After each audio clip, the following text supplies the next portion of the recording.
Eu chamo agora a sua atenção para o trecho de uma entrevista dada pelo Tenente-Coronel Alessandro Marim, comandante do 9º Batalhão da Polícia Militar de Cachoeiro. Foi durante uma reportagem sobre casos de violência no sul do estado, exibida no dia 19 desse mês. Vamos ver. Muitos infratores estão sendo presos pela polícia, estão retornando, ao convívio social. Nós temos casos aí de pessoas que já foram detidas mais de 10 vezes e continuam sendo presas. E, além disso, a questão da menoridade ou maioridade penal. Então, muitos adolescentes, muitos menores estão praticando crimes na certeza de que ficarão impunes ou que serão colocados em liberdade mais rapidamente. E uma de nossas equipes foi às ruas de Cachoeiro também para ouvir a opinião do povo sobre a questão da impunidade de criminosos. Vamos acompanhar o que foi dito.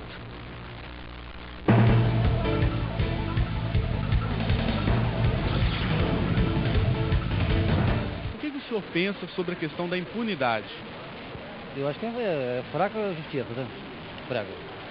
Precisa ter mais rigor no negócio aí. Hoje você não pode ter uma arma de fogo, não pode ter nada. O vagabundo anda à vontade aí, amanhã tá solto. Tá solto. O trabalhador não pode usar nada, não. Agora o vagabundo fica à vontade. Eu acho que isso aí é errado, o cara ser preso hoje, amanhã já tá solto. A impunidade está demais, entendeu? Porque a gente vê pessoas que hoje têm dinheiro, realmente que não ficam presas, né? Dependendo do crime, eu acho que tem que ter punição severa. E essa questão da impunidade mencionada pelo comandante da PM de Cachoeiro é muito preocupante. Por isso nós vamos continuar falando sobre isso. Aqui no estúdio, nós estamos recebendo o juiz criminal Felipe Leitão Gomes. E você também pode participar da nossa conversa. É só ligar para o telefone 28 3526 4400. Boa tarde, doutor Felipe. Boa tarde. Como o senhor ouviu aí a declaração do comandante da Polícia Militar, também a opinião do povo sobre essa questão, impunidade dos bandidos. Como é que o senhor vê isso? Os bandidos são presos e soltos rapidamente. Primeiro, eu vejo essa manifestação do Tenente-Coronel Marim como mais que um desabafo, devido a uma grande cobrança que ele sofre também, que nós também sofremos na parte do Poder Judiciário e das outras instituições que atuam no combate à criminalidade. Não há muito o que ser feito com o sistema legislativo que nós temos hoje. Ele é extremamente garantista, ele é voltado à liberdade da pessoa que praticou um crime e, de fato, acontece situações, sim, da pessoa ser presa e ser imediatamente colocada em liberdade, porque a lei assim determina. Ele, inclusive, comenta aí na fala dele que existem pessoas que foram presas 10 vezes e soltas as 10 vezes. É necessário ver qual o caso concreto que essa pessoa foi presa. Que essa pessoa pode ter sido presa por uma simples ameaça ou por ter feito um ato bem simples e foi colocada em liberdade no primeiro momento. Hoje em dia tenta-se privilegiar ao máximo a prisão daquelas pessoas que não podem estar no convívio social, aquelas pessoas cuja conduta por ela praticada ou a personalidade delas demonstra uma periculosidade que não permite que essa pessoa esteja no convívio social. Geralmente, por que o bandido é preso e poucos dias depois acontecem esses casos? Vários fatores. Primeiro, começa pela própria prisão. Muitas das vezes ocorre da Polícia Militar ou a Polícia Civil fazer uma prisão de um determinado cidadão e, na hora de comunicar ao magistrado, o juiz, ele entende que aquela prisão não preencheu os requisitos legais, então ela é relaxada. Existem casos também de ser analisado que aquela pessoa não tem que ficar presa. Então ela não há a necessidade de manter a prisão dela, porque o juiz tem que observar os requisitos do Código de Processo Penal. O artigo 312 estabelece quais requisitos devem ser observados para poder se manter alguém preso cautelamente.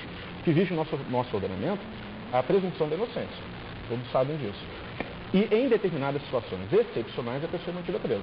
Então, uma questão de garantia da ordem social, por conveniência da instrução processual, ou mesmo para garantir a aplicação da pena, do caso concreto é analisado e ver se aquela pessoa tem ou não que ficar presa ou não. E isso também varia de acordo com o próprio convencimento do magistrado. Tem colegas meus que entendem, veem uma determinada situação e entendem que é caso de soltar, outros entendem que é caso de prender, e isso varia de acordo com a pessoa. Varia de juiz para juiz. De juiz para juiz, exatamente. Então, é a valoração que a gente faz sobre a prova que está sendo apresentada. Eu vou pedir a sua opinião aqui agora. Qual é a sua opinião com relação à maioridade penal? Eu acho que a maioridade ela não deve ser reduzida. O adolescente com 16 anos, que o pessoal questiona que ele tem que votar, já pode votar, já tem determinados direitos, eu acho que ele ainda está em fase de formação da personalidade dele, da maturidade, uma questão fisiológica. Então eu acho que essa pessoa ela não tem que responder como o maior. Eu acho que tem que haver uma mudança, sim, na forma de aplicação das medidas socioeducativas para esses adolescentes. Hoje, um adolescente que comete um ato infracional, análogo a um crime de homicídio qualificado, extremamente grave, que para um maior chegaria uma pena de até 30 anos, o menor ele vai ficar preso no máximo 3 anos. E se ele praticar esse ato infracional próximo dos 17, quase 18 anos, quando receber uma medida depois dos 18 anos, ele vai poder cumprir só até 21 anos. Então eu entendo que há a necessidade de se aumentar o prazo da aplicação das medidas socioeducativas e ultrapassando inclusive os 21 anos de idade. Porque hoje isso é um senso de impunidade. Você vê grupos de criminosos que se valem de adolescentes devido exatamente a esse fato de eles ficarem presos por menos tempo, de eles não praticarem crimes, eles não ficam em presos, eles ficam apreendidos. E em função disso, vale-se desses adolescentes para poder praticar e aparecer em determinados atos, enquanto os maiores ficam por trás, cuja pena cumprida por eles é muito mais grave. O senhor acredita mesmo naqueles casos assim, de crimes hediondos que a gente vê nos Estados Unidos, crianças também que estão presas? O senhor acha que mesmo em casos de crimes muito graves, isso deve ser mantido, essa maioridade? Eu acho que deve ser mantido, sim. Hoje em dia você vê adolescentes de 15, 16 anos que praticam atos tão graves quanto maiores. Isso não é, hoje em dia você não tem mais aquela questão de ver o adolescente praticando atos mais simples. Não, ele pratica atos também tão graves quanto maiores. A questão toda que a gente tem que analisar é uma questão fisiológica. O adolescente, ele ainda não tem a maturidade completa dele. Tanto que os crimes, às vezes, praticados por adolescentes, eles são até muito mais violentos, porque o adolescente é impulsivo, é próprio da natureza. Então, mas eu acho que tem que haver uma modificação no sistema de apenamento dele. Não só uma medida socioeducativa de internação de no máximo 3 anos, mas isso poder se postergar enquanto for necessário. Porque senão a gente entrega para o Estado problemas igual um adolescente, eu acho que é Chumbinho, no estado de São Paulo, que foi diagnosticado como um psicopata e que o Estado não tinha o que fazer, porque ele alcançou 21 anos de idade e não tinha como manter no internado. Pois é. Olha, a gente tem, acho que um desabafo, não sei nem se é uma pergunta, de uma mãe, a Cristina de São Luís Gonzaga. Ela é esposa e é mãe de policial. Ela vê que prendem traficantes com droga, com armas e estão soltos. Por quê? Te falo uma realidade. Minha vara, a competência da primeira vara criminal, ela é de homicídios, tráfico e trânsito. Eu tenho um quantitativo muito maior de réus presos do que as outras 2 varas criminais com competência residual, dada a própria característica. Crimes de homicídio, crimes de tráfico de drogas são crimes extremamente graves. Então, eu tenho que terminar esse processo dentro de um prazo razoável. Isso é uma exigência da lei, está previsto na Constituição, é uma cobrança que tem sido feita pelo CNJ, pelo próprio Tribunal de Justiça.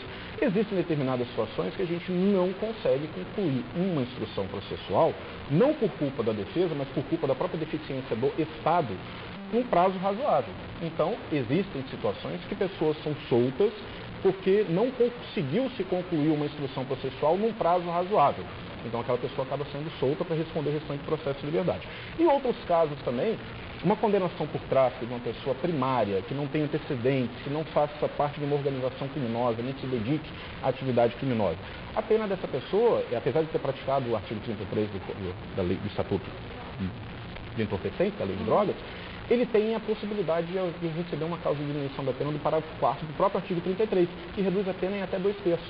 Então, muitas vezes a pessoa recebe a pena mínima de 5 anos, com a causa de diminuição da pena fica com 1 ano e 9 meses. Ele foi condenado por tráfico, mas ele teve o direito de de cumprir a pena no regime aberto, em liberdade. Isso acontece muito também. Temos muitas perguntas aqui, olha. Imagino. A gente, justamente isso que eu ia até perguntar para o senhor. O Marcos, ele pergunta, não está na hora de mudar esse Código Penal? Eu não vejo uma mudança no Código Penal. Ele está sendo objeto de avaliação já. Existe uma comissão no âmbito do Congresso Nacional que foi até alvo de algumas reportagens e artigos no meio jurídico. Eu não vejo o Código Penal propriamente dito. Eu vejo o Código de Processo Penal, que é que estabelece o rito, que estabelece os prazos, os recursos, os requisitos. Eu acho que esse sim, o Código de Processo Penal que tem que ser modernizado. Mais uma perguntinha aqui para a gente encerrar. Vair de Ibatiba, ele disse que também acha que a lei deveria ser mais severa para adolescentes, que teria menos criminalidade, na opinião dele. E a Daniela de Cacho, o senhor acha que se mudassem a lei de maioridade penal, o problema diminuiria? O senhor já respondeu, né, de certa forma. Não sei se diminuiria, mas eu acho que se tiraria aquele senso de impunidade que os adolescentes têm e são utilizados pelos maiores praticantes de ilícito para poder, tendo em vista que eles assumem determinada conduta, transportam drogas, transportam armas, evitando com isso o cumprimento de uma medida, de uma pena. Ele vai cumprir uma medida socioeducativa que vai impor na internação dele por no máximo 3 anos. Tá ótimo, juiz. Agradeço muito a sua participação aqui. Nada. A gente tem muita pergunta, Imagino. mas infelizmente o nosso tempo acabou. Muito obrigada, viu? Obrigado, estou à disposição. Daqui a pouco, logo depois...